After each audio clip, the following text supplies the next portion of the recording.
Vamos a dar inicio al tercer programa de la serie Democracia Electoral en México de 2018, con el programa titulado Visión Geopolítica de las Elecciones Mexicanas del 2018.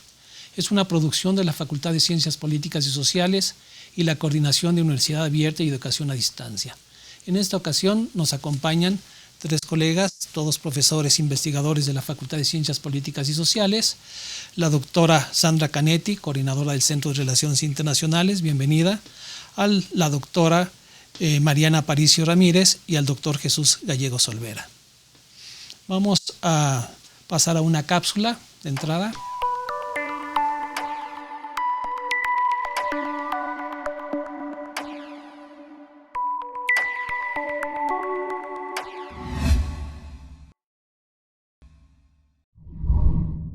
Esta es la Facultad de Ciencias Políticas y Sociales, parte de la Universidad Nacional Autónoma de México, la cual cuenta con una oferta educativa de 5 licenciaturas: Ciencia Política y Administración Pública, Ciencias de la Comunicación, Relaciones Internacionales, Sociología y Antropología.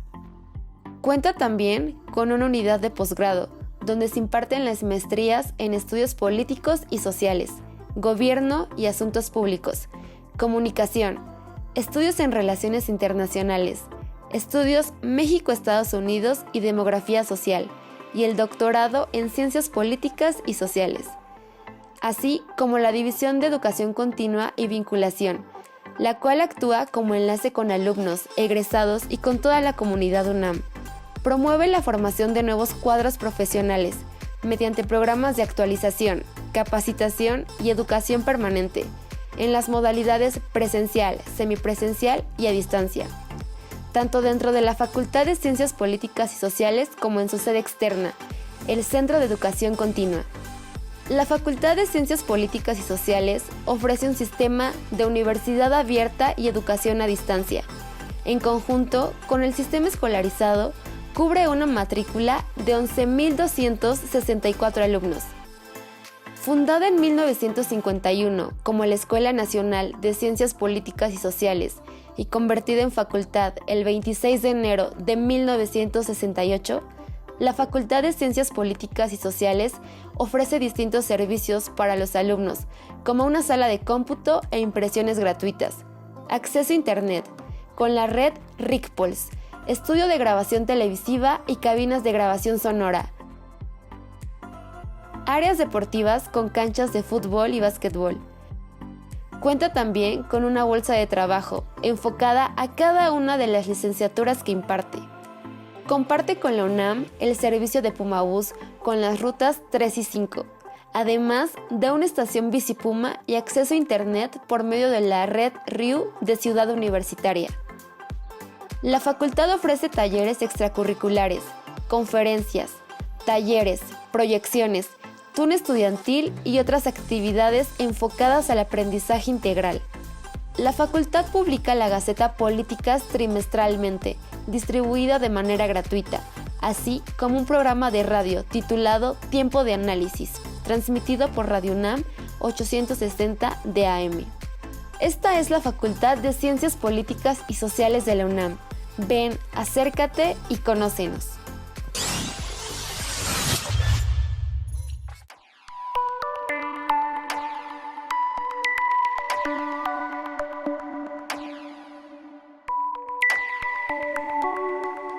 Como pueden observar en pantalla, se encuentran las direcciones electrónicas y los teléfonos para comunicarse. A este programa pueden hacer intervenciones. Obviamente están los teléfonos y las direcciones electrónicas de la Facultad de Ciencias Políticas y Sociales y de la CUAED. Pasamos a la primera pregunta, ¿sí?, de nuestro programa. Los profesores, empezamos con la doctora Canetti. ¿Qué influencia tiene el gobierno de Estados Unidos en las elecciones mexicanas? Bueno, habría que comenzar diciendo que México para Estados Unidos es muy importante geopolíticamente desde distintas aristas. En el proceso electoral que vivimos en la actualidad, Estados Unidos tiene influencia.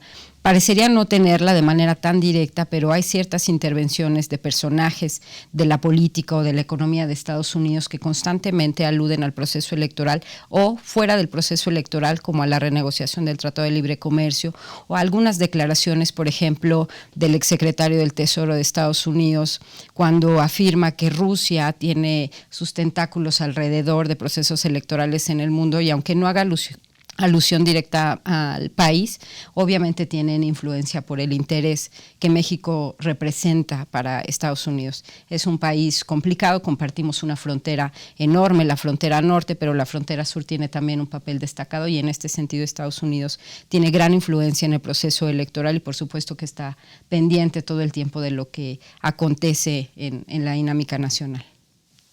En este caso, donde Estados Unidos y las elecciones anteriores en Estados Unidos, realmente México aparece como un punto de referencia en los debates en los Estados Unidos. En México, en todo el proceso de las elecciones, ¿cómo está percibiendo esta presencia de las relaciones con Estados Unidos en cuanto a la presentación de las propuestas de los candidatos en el proceso electoral?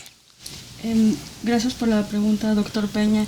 Es muy interesante porque tradicionalmente en las campañas electorales la política exterior no toma un papel fundamental en términos del debate entre los candidatos o de las propuestas de campaña. Sin embargo, durante este periodo, Estados Unidos, no solamente en su tradicional relación compleja, interdependiente entre los dos países es relevante, sino también hemos estado viviendo durante este periodo con la administración de Trump constantes pronunciamientos bastante críticos en términos de la relación con México y con los mexicanos. No solamente estamos en la actualización del Telecán, entre la denuncia y la actualización, ya perdimos, se ha perdido el tiempo para que el Congreso actual de Estados Unidos pueda ratificar este acuerdo con la Autoridad para Comerciar. Estamos en espera de saber si el Congreso le extiende a Donald Trump la autoridad por 3 años más, lo cual implicaría que la siguiente administración en México podría negociar bajo la autoridad comercial un acuerdo de libre comercio en América del Norte, pero también está el tema de los migrantes, la violación explícita de los derechos humanos de los mexicanos, de las deportaciones. Entonces me parece que no solamente son temas tradicionales en la relación bilateral, sino que Trump ha elevado la política exterior, el tema de la política exterior en las elecciones con mucho más ahínco.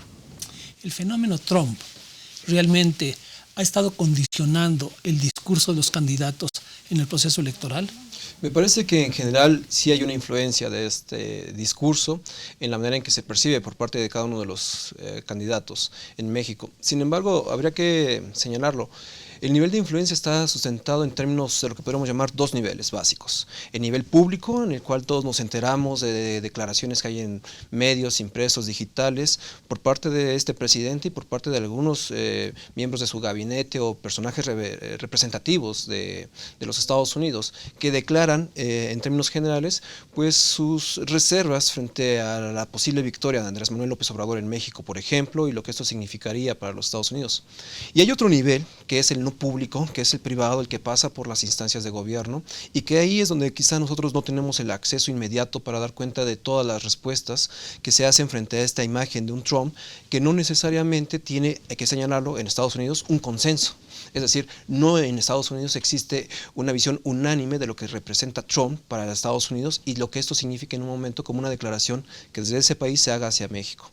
Con esto quiero señalar algo muy importante. La pregunta que nos hacían hace un rato es ¿qué influencia tiene Estados Unidos? Bueno, es una influencia que en términos públicos se está polarizando en México y lo observábamos en algunas de las respuestas, por ejemplo, del candidato Anaya o en otro momento del propio Andrés Manuel, y que ofrece una respuesta nacionalista, virulenta, que da cuenta de una condición que pasa por debajo de la diplomacia.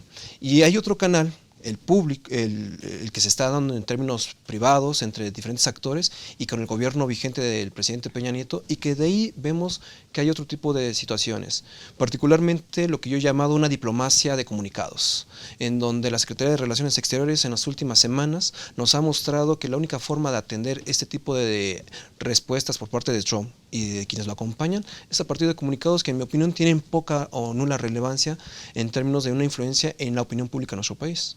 Entonces aquí yo cerraría esta respuesta señalando que influye en diferentes niveles, con diferentes públicos, y por supuesto el consenso o el denominador común es que hoy desconocemos mucho del grado que pueda tener esta presencia estadounidense en los resultados mexicanos. Yo creo que estamos viviendo un momento muy interesante a nivel internacional y obviamente nuestras relaciones prioritarias exteriores.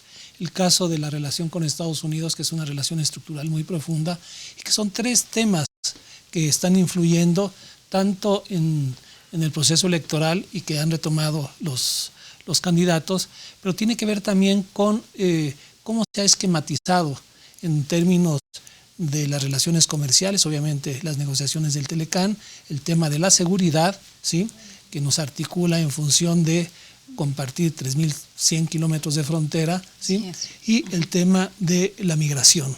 Dentro de estos tres aspectos, a los candidatos prácticamente se les ha ido pues la propia realidad obligando a que se manifiesten sobre estas cuestiones.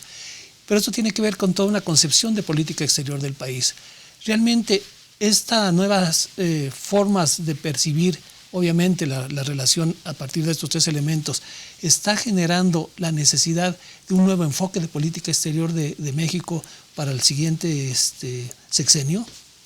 Pues considero que no se necesita necesariamente un nuevo enfoque, más bien hay un desconocimiento por parte de los candidatos de la política exterior.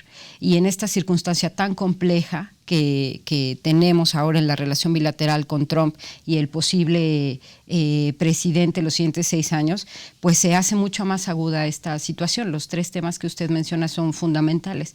Hace poco más de un mes se anunció por parte del gobierno mexicano que pondrían varios elementos de la Gendarmería Nacional en la frontera sur. Y si a esto le sumamos la militarización de la frontera norte, bueno, pues ahí se nota la relevancia del tema de la militarización. Y frente a esto, coincido con el doctor Jesús, pues lo único que han hecho los candidatos es tener una posición nacionalista, pero en mi opinión con un gran desconocimiento de las bases de política exterior en materia diplomática, y se queda todo precisamente en declaraciones que no alientan o que no suman a un proceso electoral sano, digamos, en México. Estos tres elementos están influyendo posturas y obviamente están condicionando las declaraciones de los candidatos en sus campañas. El caso particular de la migración, ¿sí?, que es algo que se ha venido articulando en el discurso. Al final de cuentas, sí está influyendo, obviamente esto tiene que ver también con la clientela electoral de los mexicanos que están en Estados Unidos y en el extranjero en general, ¿no? Y esta cuestión ha llevado a que se le dé una importancia muy particular al tema de la migración y las medidas que supuestamente aplicarían en la relación. ¿Cómo percibe usted, doctora Mariana, ¿sí?, esta cuestión de el tema de la migración y cómo lo han venido abordando los candidatos? Bueno, la migración es un tema absolutamente relevante, no solo en términos de los mexicanos que están en el exterior, sino más bien cuáles son las políticas que podrían impulsar los candidatos o el presidente de los migrantes en retorno. Creo que ese es más bien el tema, y lo que hemos escuchado es políticas sociales para inserción de los mexicanos deportados en el país, pero poco hemos escuchado cuáles son estrategias concretas. Me parece que estamos ante un reto fundamental porque México no ha crecido lo suficiente para crear empleos. Hay distintos problemas en términos de educación, salud, que actualmente estamos viviendo, el empleo en jóvenes, es decir, creo que no solo, bien decían en el segundo debate, ¿no?, el candidato Andrés Manuel López Obrador, de transformar los consulados en una especie de procuraduría de los derechos de los migrantes en Estados Unidos, lo cual me parece muy interesante y acertado, pero también qué vamos a hacer, la pregunta sería, ¿y qué va a hacer el gobierno, el siguiente gobierno en términos de la inserción y de la adaptación de los mexicanos que vienen de retorno? Una, y la segunda sería, ¿y qué pasa con esos mexicanos que no quieren estar en México, que ya consideran el otro país, ¿no? En el caso de Estados Unidos como su casa? Y también la serie de mexicanos que están en todas partes del mundo, ¿no? Siempre, si uno sale del país, siempre habrá un mexicano, ¿no? Siempre habrá una bandera mexicana, y no se están formulando, al menos en la campaña, políticas específicas sobre esos mexicanos en el exterior. El otro tema, el de la seguridad, que es un problema muy complejo, y hay una cuestión en todos los centros de estudios a nivel internacional, ¿sí?, donde le dan seguimiento a los problemas de violencia y seguridad. Cuando se refieren a México, lo ubican en una dimensión muy preocupante. Eso es lo que México está reflejando hacia el exterior, y tiene que ver con la violencia, ¿sí? En esta cuestión, yo creo que no se ha abordado, los candidatos no han abordado de manera sistemática las relaciones que nos vinculan directamente con Estados Unidos, con los temas de seguridad, no solamente frontera norte, sino también frontera sur. ¿Cuál es su opinión con respecto a este punto? Bueno, yo quiero contestar esto coincidiendo con algunos apartados que ya se han mencionado. Por principio, el tema de la migración y el comercio están ahí, se van a mantener, son estructurales. Y el tema de la seguridad me parece que se vuelve ahora un denominador común de todos estos elementos. A propósito, no solamente de los antagonismos que se han observado, el terrorismo, la delincuencia organizada transnacional, y por supuesto algunos más que podríamos nosotros añadir. Lo que quiero referir con ello es que prácticamente la seguridad es tan compleja, es tan amplia en sus revisiones, que los candidatos, en este caso desde México, pues han tenido dificultades para precisar qué aspecto de esta se tendría que trabajar. Precisamente en el segundo debate se observaba una referencia específica en el marco de la seguridad transfronteriza. Y esta seguridad transfronteriza pues nos habla también de una frontera que sí tiene casi 2,000 millas de extensión, pero que a su vez es muy diferente en las condiciones que se enfrentan entre Tijuana, San Diego o Tamaulipas, por supuesto, Brownsville, Paso, Texas, por supuesto, con Ciudad Juárez. Es una frontera heterogénea con problemas de distinta índole, y donde también habría que añadir, hay actores estatales locales. Los 4 estados del sur de Estados Unidos tienen una diferencia notoria con relación a la manera en que atienden, por ejemplo, el tema del narcotráfico, el tráfico de armas, y los 6 estados o las 6 entidades federativas mexicanas también participan de una manera distinta. Ese Congreso de Gobernadores Fronterizos, por ejemplo, tiene sus propios resultados, y es algo que en efecto se desconoce.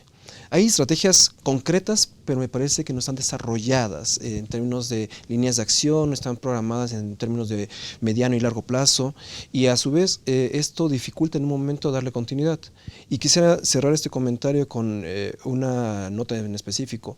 La lectura desde la administración de Trump hacia México en materia de seguridad tiene que ver con que esta violencia permite justificar el argumento que desde Estados Unidos emite su propio gobierno para señalar la peligrosidad de México. Y eso allana la reelección de Trump hacia el 2020-2024, considerando que México es un país con el que hay que tener una relación de dureza, con las condiciones de una confrontación en materia de seguridad, por ejemplo. Vamos a pasar a ver un sondeo que se realizó.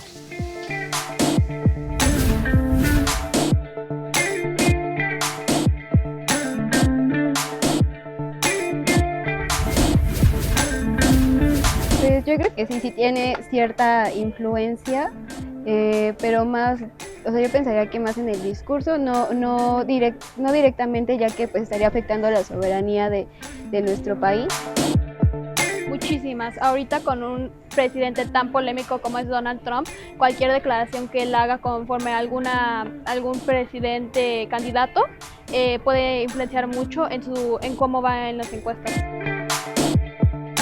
Tiene mucha. Estados Unidos ha marcado línea política en los últimos sexenios, con ejemplos claros como la declaración de México en contra de Norcorea y la frontera sur con Guatemala, que obedecen a intereses geopolíticos directamente de Estados Unidos.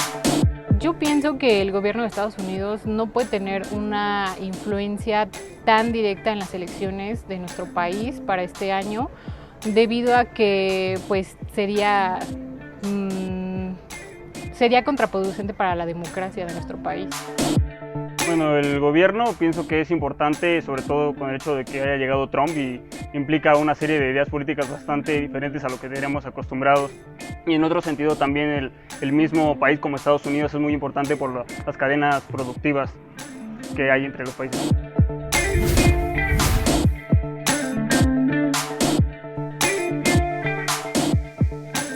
Invitamos a nuestro auditorio a que se comuniquen con nosotros. Están las direcciones electrónicas y los teléfonos para comunicarse en stream. Las redes pueden dar su opinión, pueden hacer preguntas y participar directamente en nuestros debates. Pasamos a la siguiente ronda de preguntas, ¿sí?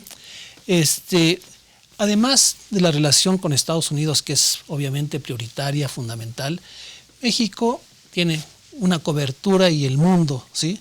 Tenemos intereses y estamos desplegando estrategias en otras partes del mundo. En el tema de la diversificación, por ejemplo, ¿sí?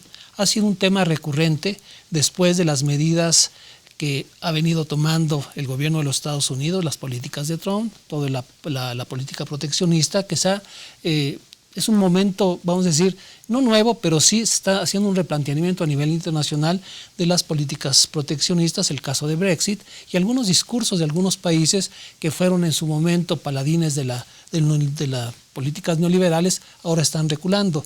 Y obviamente todo esto se ha venido etiquetando como posturas populistas. En relación con estas respuestas que México ha dado y que lo han venido manejando los candidatos, ¿sí? Casi todos ellos han hablado de diversificación de nuestra economía, de nuestro comercio. En relación con esto, ¿sí? Doctora Canetti, ¿qué opina usted sobre las posibilidades reales de promover una política de diversificación de nuestra economía? Bueno, no se tiene que hablar en realidad de posibilidades, se tiene que hablar de hechos y esas relaciones se constituyen y se construyen. En efecto, México tiene más de 42 tratados de libre comercio firmados alrededor del mundo, pero todo parecería indicar que la política exterior es una cuestión de una política bilateral de México-Estados Unidos. Y hoy más que nunca, dada la coyuntura y la complejidad, las declaraciones de Trump y de personajes de la política estadounidense importantes denotan que hay un problema, es decir, nos está llevando a un problema este exceso de atención que se le ha puesto en el caso del gobierno mexicano en una relación únicamente bilateral. Prácticamente América Latina está olvidada en la política exterior y será muy interesante precisamente en este año 2018 ver cómo pues el actual presidente ya de salida, pero sobre todo el presidente que va a tomar en sus manos las riendas de este país, cómo construye estas relaciones, porque recordemos que por lo menos en el caso latinoamericano hay todo un año de procesos electorales que pueden o no cambiar, digamos, la dinámica regional, ¿no? Tenemos elecciones en Costa Rica, en Paraguay, en Cuba, en Brasil, en octubre estaremos muy pendientes, el caso de Venezuela, es decir, hay todo un contexto regional propicio este año de 2018, junto con el proceso electoral que sigue México, que nos puede dar luz hacia dónde orientar, digamos que es una oportunidad importante que debería tomar el siguiente presidente para reorientar la política exterior y diversificar en efecto, por lo menos en el caso de América Latina, las relaciones comerciales y afianzar las relaciones políticas que históricamente, tradicionalmente México ha tenido con América Latina. Esto también se vincula, el tema de la diversificación, con otro concepto que ha sido recurrente en algunas de las plataformas de los candidatos y de los propios partidos que están representando ellos, ¿sí? Que es el tema del interés nacional. Cuando hablamos de la defensa del interés nacional en el ámbito de la economía, a mí me genera esto cierta preocupación en cuanto a defender los intereses de la economía mexicana en el exterior en una estrategia de diversificación o simplemente mantener la cobertura de las políticas neoliberales en el país. El caso concreto de qué intereses económicos vamos a defender, por ejemplo, ¿sí? Los de la industria automotriz, ¿sí? Si México como país, ¿sí? No tiene ninguna industria mexicana, todas las industrias son empresas transnacionales.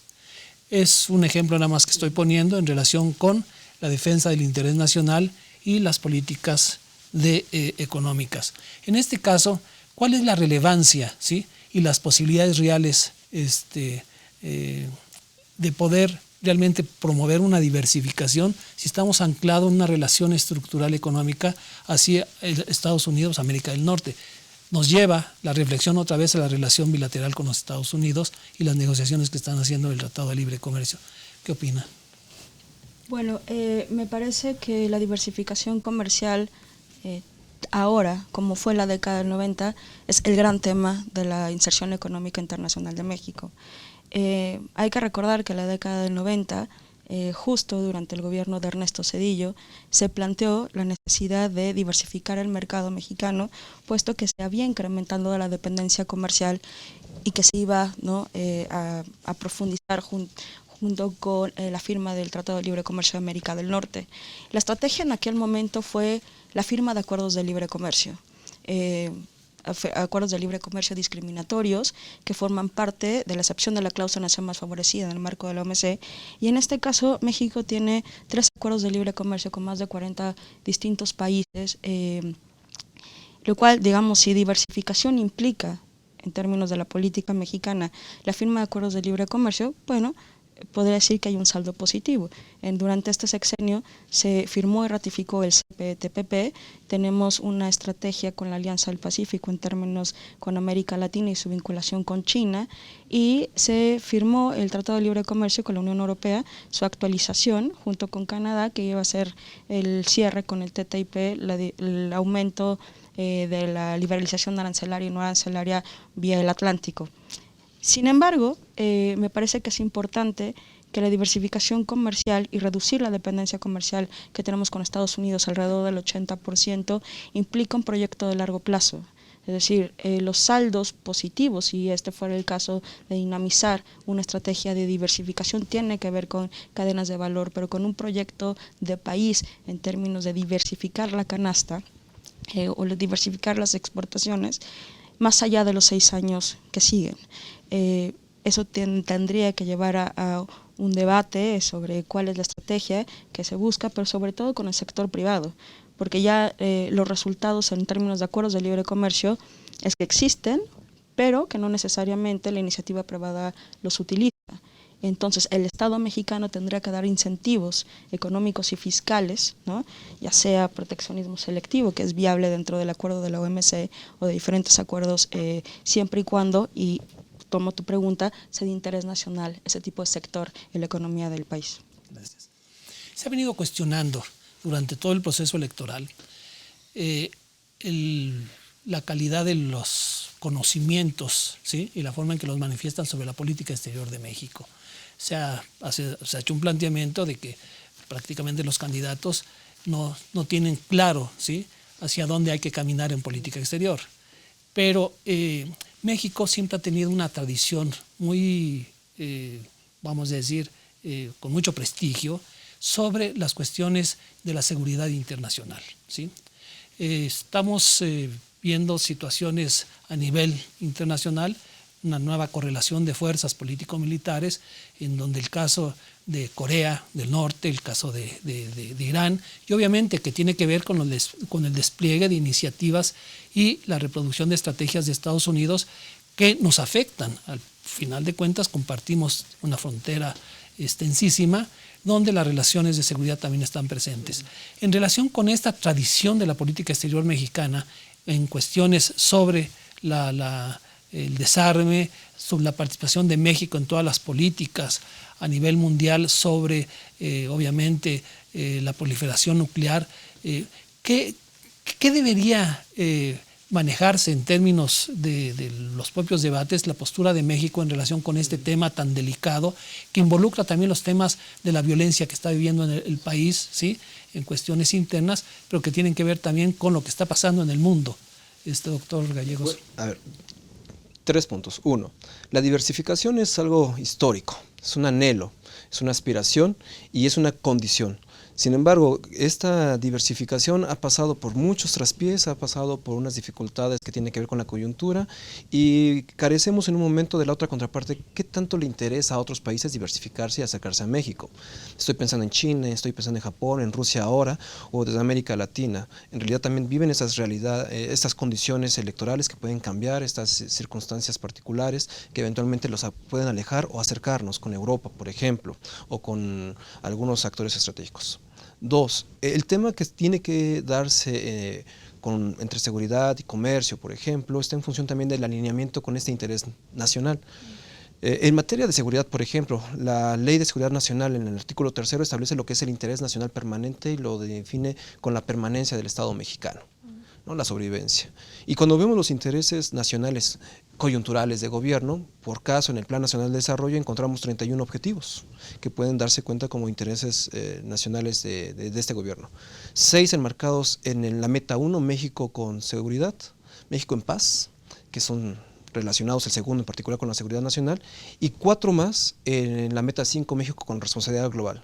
Cuando nosotros alineamos México con responsabilidad global, los objetivos, las estrategias, que son más de 60 estrategias, con las poco más de 55 estrategias en materia de México en paz, y buscamos las líneas de acción, nos encontramos con que solamente hay un 11%, a partir de las líneas de acción, que son varias centenas en conjunto, que definen realmente lo que podría hacerse en materia de diversificación. Es decir, hay una gran ausencia de continuidad y de alineamiento. Hay mucho en el discurso, pero en la práctica, a partir de los documentos oficiales, encontramos dificultades operativas. Finalmente, 3, esto conlleva lo que ya se ha mencionado y que no es algo nuevo que estamos señalando nosotros. No hay continuidad. Hay una reinvención del país. Este lugar común de un México que se piensa sexenalmente nos ha obligado a replantearnos también las capacidades del Estado mexicano para atender a esta diversificación y en materia de seguridad y comercio darle continuidad a un alineamiento que eventualmente también pasa por las condiciones de presupuesto. Porque no se puede cumplir con esa diversificación, no se puede proveer esa seguridad si no hay presupuesto suficiente. Y que vamos a ver que en los próximos años también esa será uno de los temas a discusión por parte de los actores políticos. Aquí el tema de la seguridad es clave, ¿no? Y yo creo que tiene que ver también con la forma en que México está vinculado, ¿sí?, hacia el exterior. Y algo que me gustaría que abordáramos a continuación, ¿sí?, es el tema de lo que ha venido realizando México en política exterior relacionado con el principio de no intervención, ¿sí? El caso de Venezuela, el caso de Corea del Norte, en fin, cómo México ha estado cambiando, ¿sí?, y modificando sus posturas históricas en términos de los principios que están elevados a rango constitucional y que los candidatos, ¿sí?, prácticamente han evadido el tema, ¿sí? No le entran a estas cuestiones, no sé por qué razón, pero es un tema que sí sería interesante escuchar cuál es su postura en relación con esta tradición de los principios de la política exterior de México y que prácticamente las acciones últimas del gobierno mexicano han dado al traste con un principio histórico para México que es el de no intervención. Vamos a pasar a escuchar un video, ¿sí?, de del tema que estamos abordando.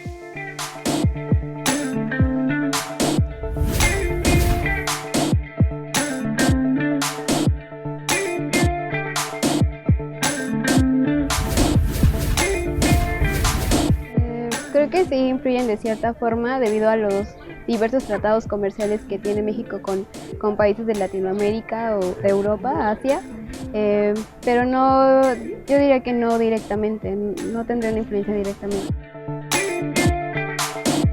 Sí, los poderes económicos de países como Canadá, por ejemplo, y Estados Unidos, pues tienen intereses muy puntuales como los energéticos y los minerales, y por supuesto otras potencias comerciales están interesadas también en los resultados de la elección, y pues cada uno va a buscar cómo favorecer sus propios intereses. Sí podrían tener una influencia, pero no tan directa, debido a las relaciones, por ejemplo, comerciales que puedan mantener otros países con el nuestro.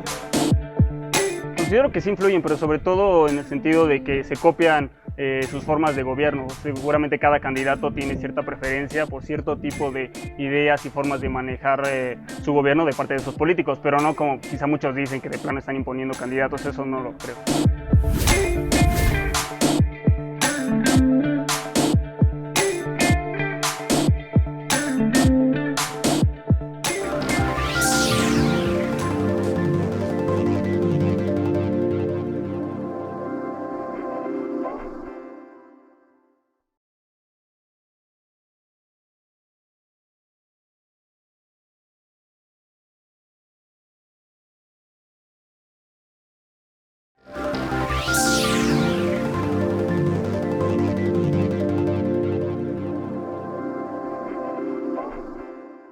Estamos en la reflexión sobre cuál es la situación de la política exterior de México, cómo se han venido haciendo adecuaciones y ajustes.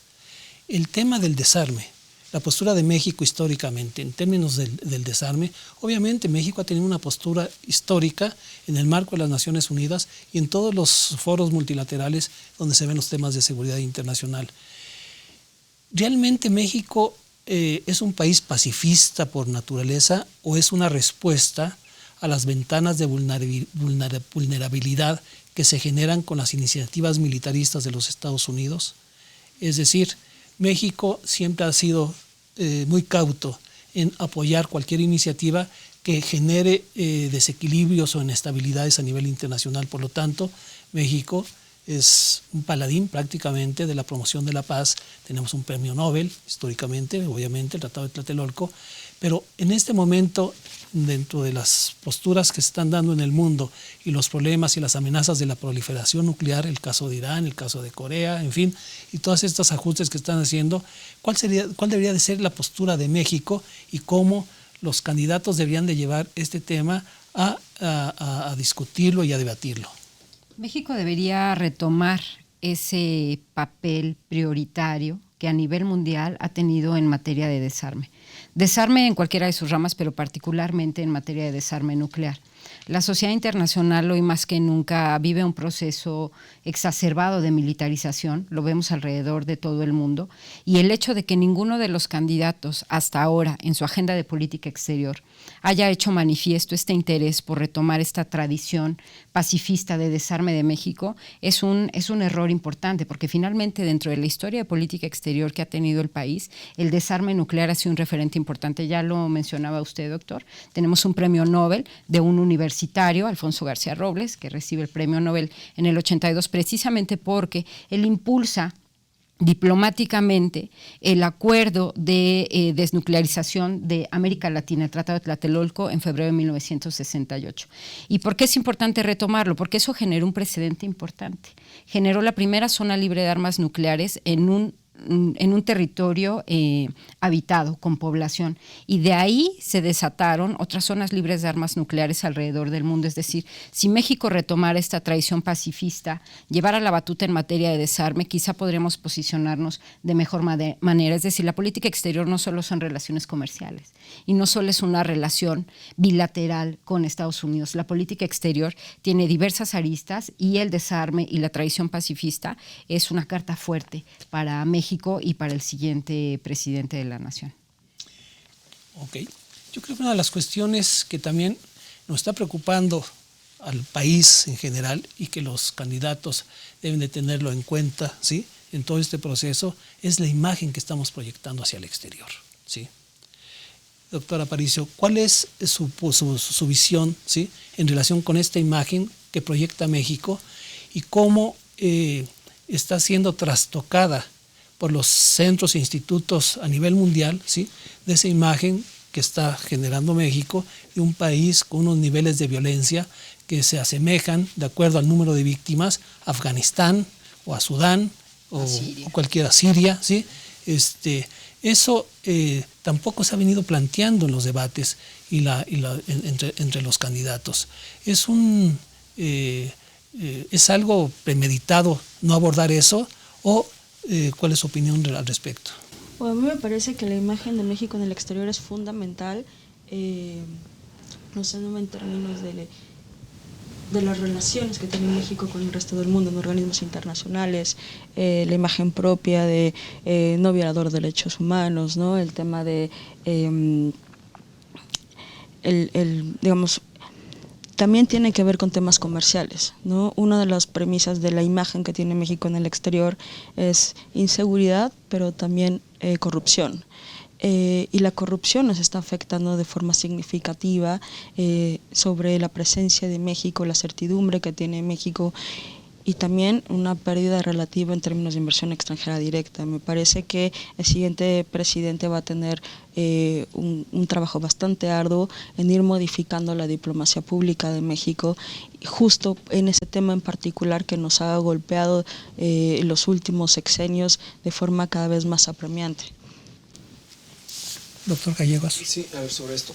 A nivel internacional encontramos varios índices. El índice de fragilidad de los estados, por ejemplo, nos indica que México está a media tabla, pero con una revisión de la última década, de 2007 a 2017, México ha avanzado junto con otros tantos países en mejorar las condiciones que conviene a dar cuenta sobre esa fragilidad de los estados. Tiene que ver con la presencia del gobierno a nivel local, tiene que ver con la interacción con otros sujetos del orden internacional y por supuesto con las capacidades de proveer cierta paz y solución de los conflictos que se tienen en el país. Se han desarticulado algunos grupos delincuenciales, se han creado otros. Luego tenemos el índice de impunidad. En el índice de impunidad la imagen de México pues, se encuentra entre los primeros lugares con esas condiciones. Y es un índice de impunidad que hay que mencionarlo, se elabora desde México, ya con esta referencia para más de 60 países. Tenemos el reporte sobre corrupción o percepción de corrupción y también es muy grave la imagen que se da de México, pero también tenemos el índice de presencia global que se publica desde España por el Instituto Elcano. Y ahí México tiene algunos positivos que se acompañan precisamente de las condiciones comerciales y de lo que lleva a cabo su diplomacia en Asia y en otras partes del planeta. Pero no solo es esto, también nos encontramos con otros índices, el índice de prosperidad y el índice de competitividad, y México ahí está a media tabla. Es decir, que si yo hiciera un compilado de los 42 índices internacionales más sobresalientes que pudiéramos nosotros identificar, pues encontraríamos que México está en media tabla en los términos positivos y ocupando los primeros lugares de los aspectos negativos, corrupción, impunidad. Esto nos hace dar cuenta que México tiene una imagen no necesariamente como nosotros creemos que nos están viendo en el planeta, no nos ven como líder, no nos están viendo como un país pacifista, no nos están viendo como un país confiable y eso es algo importante. Entonces esto es parte, no quiero caer en la deontología, pero es parte de lo primero que se tendría que reconocernos con nuestras circunstancias y hacer entonces una labor interna importante, no digo que refundación del Estado porque no pienso en esos términos, sino de profundizar muchas de las acciones que el gobierno en un momento llevó a cabo, algunas reformas que tienen que ver, por ejemplo, con materia de seguridad nacional y la relación con las Fuerzas Armadas. Y aquí habría que añadir un elemento importante, nuestra concepción de la paz está en función, sí, y ahí creo que iba la jiribilla de la pregunta, en función de nuestra debilidad. Somos un país pacifista porque nunca fuimos capaces en un momento de exponer una condición de un poder nacional en términos militares del calce que tuvieron Alemania a finales del siglo XIX, en la primera mitad del siglo XX o de lo que ha tenido Estados Unidos. Y la relación con los Estados Unidos nos ha determinado mucho y algo que es importante, después de la revolución en nuestro país, el pacto cívico-militar también modificó las relaciones que tenía nuestro país con el tema bélico y obligó a que en el respeto por las instituciones civiles no intervinieran o no obligaran a las instituciones armadas a participar de condiciones internacionales. Esto se ha ido modificando por los temas de seguridad vinculados a la delincuencia organizada transnacional en las últimas décadas. Entonces, en ese marco, un país con mayor presencia global, pues habría que preguntarnos qué tanto vamos a modificar la relación cívico-militar y qué tanto vamos a aceptar entonces que miembros y elementos de las Fuerzas Armadas participen con mayor presencia en las decisiones políticas de este país. Y aquí entonces vamos a ver el pacifismo al interior, cómo lo vamos a observar. Bueno, esto es un tema de discusión muy profundo que tiene que ver con la situación de México en general y la situación que está prevaleciendo en el mundo, ¿no? Pero México siempre tradicionalmente, bueno, ha manejado una postura pacifista, pero no porque seamos pacifistas. Compartimos la frontera, que ya he hecho 2 veces alusión a ella, ¿sí? 3.100 kilómetros, y lo primero que uno se encuentra pasando la frontera norte a Estados Unidos, lo primero que se encuentra son los fuertes militares estadounidenses, que están los hilos atómicos ahí, ¿sí? Desde, Brownsville hasta Tijuana, ¿sí? Entonces México siempre ha sido muy cauto en términos de apoyar cualquier iniciativa militarista de los Estados Unidos porque abrimos ventanas de vulnerabilidad. En ese sentido, la política exterior de México ha tenido un gran prestigio a nivel mundial, ¿sí? Y la última postura de México, que fue lo único positivo que yo encuentro en el sexenio de Fox, fue el no apoyar la invasión a Irak, ¿no? Que eso también es un elemento ahí, pero también reproducía esta postura. Pero parece que México ya también dejó eso, ¿sí? La situación en el caso de Corea del Norte implicó una postura de la política exterior de México extrañísima y obviamente tiene que ver también con el principio de no intervención, ¿no? Que México era un elemento histórico, pero parece que ya lo estamos enterrando o ya se enterró, ¿no? Entonces, tiene que ver con esta postura, ¿sí? De los candidatos y el proyecto de país en donde obviamente la política exterior es política doméstica al final de cuentas, ¿no? Esto se ha venido repitiendo por algunos de los candidatos, que la política exterior es política interna. Claro, la política interna determina la política exterior. Obviamente la política internacional condiciona la política exterior de cualquier país. En este caso, México está volcado hacia el exterior en su economía, pero también en cuestiones de seguridad, y obviamente todo eso se transmite y se va permeando en la política exterior. Podríamos nosotros hacer un planteamiento general, ¿sí? En cuanto a recomendar a los asesores de los propios candidatos, ¿sí?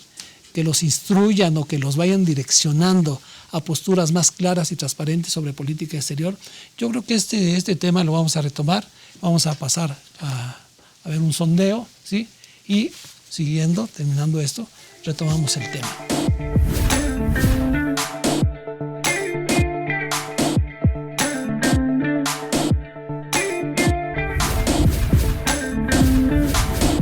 Sí, creo que todos los candidatos tienen alguna campaña hacia el exterior debido a, pues sí, a la política económica que ofrecen a los países en cuanto a inversión, en política comercial, financiera. Claro que debe de, porque tenemos muchos connacionales, por ejemplo en Estados Unidos, que deben de influir su voto. Sí, pues los diferentes candidatos igual proyectan atracción hacia ciertas potencias económicas, políticas, y pues también hay una propuesta muy interesante de apertura comercial a otros países exportadores, a otras potencias comerciales que no han tenido acercamiento con México hasta ahora. Obviamente sí existe una campaña hacia el exterior porque también México mantiene relaciones o tratados internacionales, tanto comerciales como de derechos humanos, por ejemplo, con otros países. Entonces sí tiene. Creo que sí, y la maneja cada candidato de manera diferente. Sin duda que hay algunos que le dan mucha más importancia y otros que sobre todo están enfocados a atraer al público de este país. En el caso de los otros, sin duda que lo que más les interesa es poder establecer de una vez que quieren tener buenas relaciones.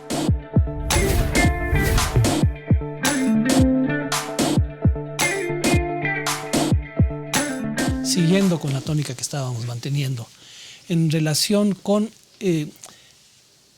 la forma en que nos están percibiendo nuestros propios connacionales en el exterior, cómo están visualizando las elecciones en México, ¿sí? Y obviamente cómo están percibiendo las elecciones, el proceso electoral en México, el resto del mundo.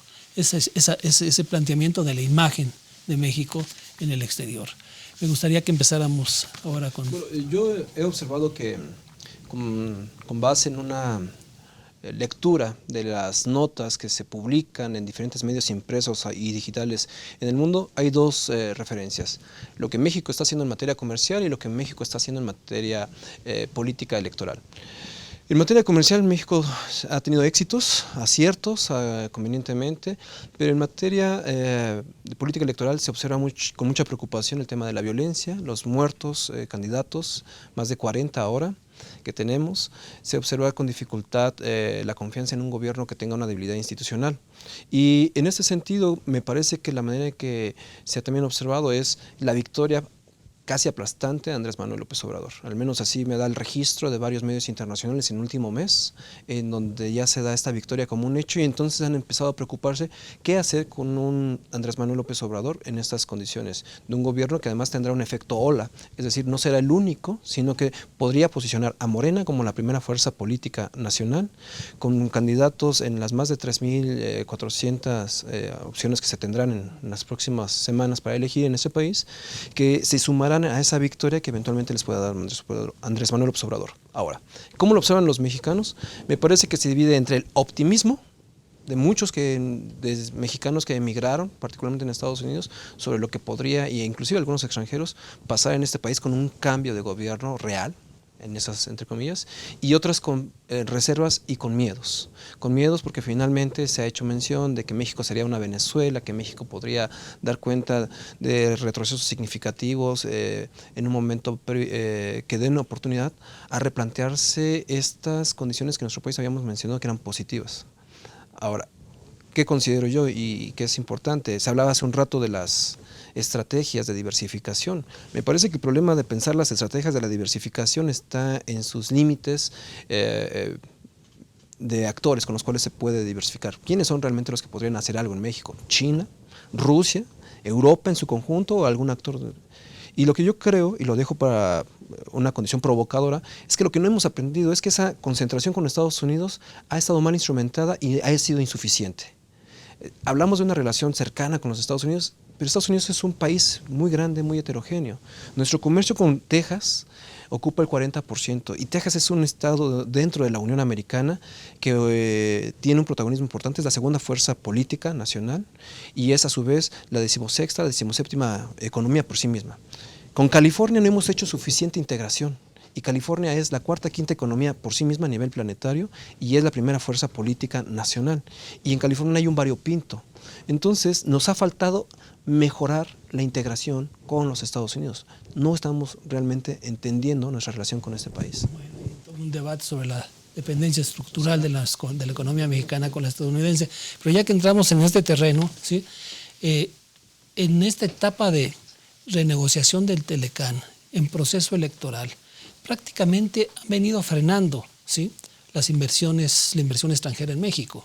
Es decir, llevamos más de un año, ¿sí?, con este proceso de renegociación del Telecán y en un proceso electoral que está entrando ya en su parte final, y prácticamente hay como una situación de repercusión en la economía mexicana, ¿sí?, en donde se ha impactado la moneda, ¿sí?, en fin, pero ¿cuál sería la expectativa real en términos, doctora Aparicio, de concluir las negociaciones del Telecán, o nos vamos a ir hasta el 2019?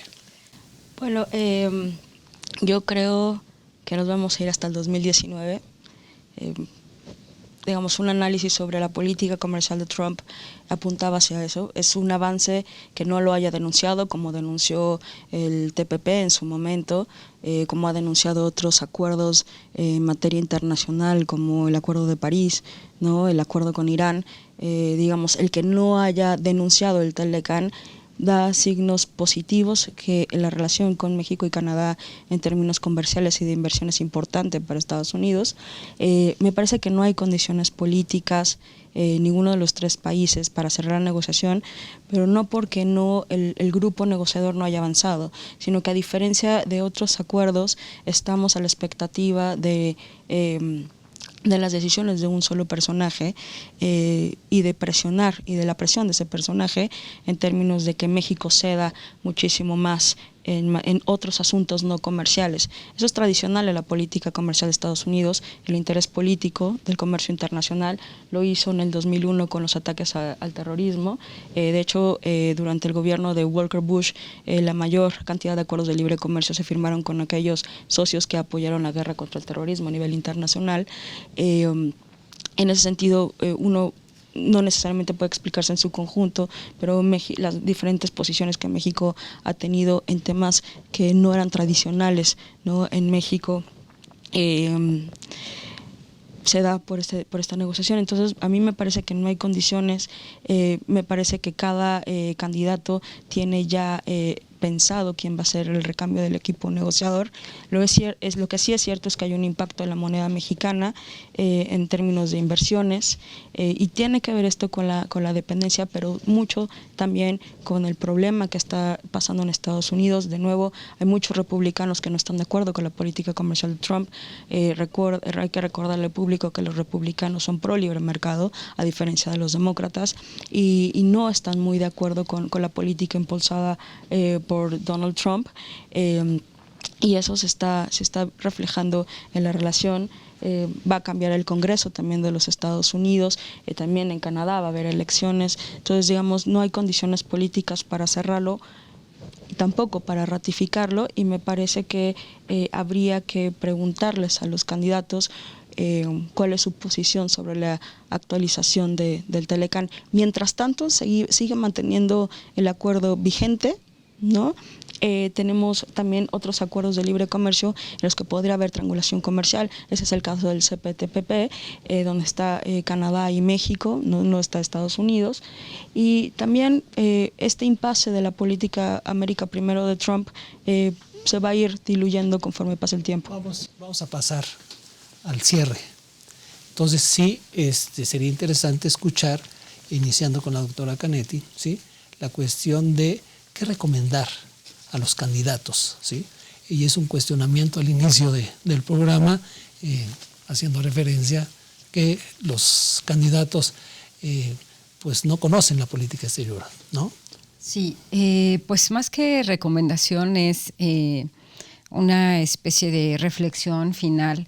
Deja mucho que desear el conocimiento que los candidatos tienen en materia de política exterior, los debates que se han visto, las declaraciones públicas que han hecho de manera independiente, apuntan precisamente a una reducción de la visión de política exterior. Insisto, parecería ser que política exterior es solo en el ámbito comercial y es solo en esta relación bilateral. De acuerdo, compartimos una frontera de más de 3,000 kilómetros. Estoy completamente de acuerdo que México, lamentablemente, los últimos sexenios ha sido una pieza fundamental en materia de la seguridad nacional de Estados Unidos, al militarizar también nuestra frontera sur y evitar que grandes masas de migrantes indocumentados lleguen al país, a nuestro país vecino. Insisto también, no es que dejemos de lado el tema de la militarización, es importante dada la coyuntura internacional, pero parecería que la política exterior es comercio, es seguridad militar y es una relación bilateral, y se dejan de lado muchas otras cuestiones. Ninguno ha hablado del cambio climático, por ejemplo, ninguno tiene materia de seguridad ambiental bien fundamentada en sus agendas de política exterior, se dejan de lado los derechos humanos, el posicionamiento de México frente al exterior en materia de desarme. Es decir, hay muchas cosas, hay muchos asuntos de política exterior que han quedado fuera de los planteamientos de los candidatos a la presidencia, y eso es preocupante porque finalmente el presidente gobierna hacia el interior, pero por supuesto también tiene que desempeñar un papel fundamental en las relaciones internacionales. Reflexión final y propuesta quizá. Algo que vale la pena siempre es ser estructurados entre lo que está en la ley, en lo que está en el plan de trabajo de un candidato y lo que puede ser, ¿no?, con un contexto internacional. Entonces hay que tener un panorama muy claro de ese contexto. Eso tendría que hacerse desde una visión regional, hemisférica, global, o en un momento determinado temática, derechos humanos, medio ambiente, en un momento determinado pandemias. Y ahí establecer el alineamiento de las prioridades y las capacidades del Estado mexicano. Si no conocemos bien esas capacidades, por mucho que nos comprometamos en materia ambiental, en materia multilateral, pues eventualmente si la ley a nivel interno no se corresponde, también vamos a tener déficits. Entonces, este diagnóstico estructurado, sistemático, tendría que empezarnos a permitir establecer el orden de prioridades y las agendas temáticas con las cuales se tendría que trabajar, y no solamente por ocurrencias o por reacción ante lo que se presenta como una condición dominante en el contexto global. Doctora Aparicio. A mí me parece que es muy importante retomar la confianza de México como un actor internacional congruente con sus principios de política exterior. A mí me parece, y creo que difiere un poco con que los candidatos no tienen una agenda de política exterior. Me parece que sí la tienen, pero no la comunican al electorado, y eso sí es una falla. hay una estrategia por cada uno de los candidatos, y me parece que es importante que nos digan los temas, ¿no?, relevantes. En el segundo debate nos quedaron a deber mucho sobre los principios. Es cierto, como dice la doctora Canetti, pareciera que la relación bilateral es México, Estados Unidos y Centroamérica en términos de la frontera y de inversión, pero no hay el posicionamiento o el papel de México en organismos internacionales, ¿no? Ya anunciaba Andrés Manuel López Obrador quién sería la representante de México ante Naciones Unidas, que es una mujer brillante, pero tampoco nos dice cuál va a ser el papel de México ante las Naciones Unidas, si vamos a buscar o no nuevamente un asiento en el Consejo de Seguridad, que en la última ocasión nos costó no solamente en términos de, ¿no?, entrar a una guerra o no, sino también de pelearnos con nuestros hermanos latinoamericanos. Muchas gracias por estas conclusiones, y con esto damos por terminado el programa, ¿sí? Y la serie. Con esto cerramos la serie Democracia Electoral en México de 2018. Muchas gracias.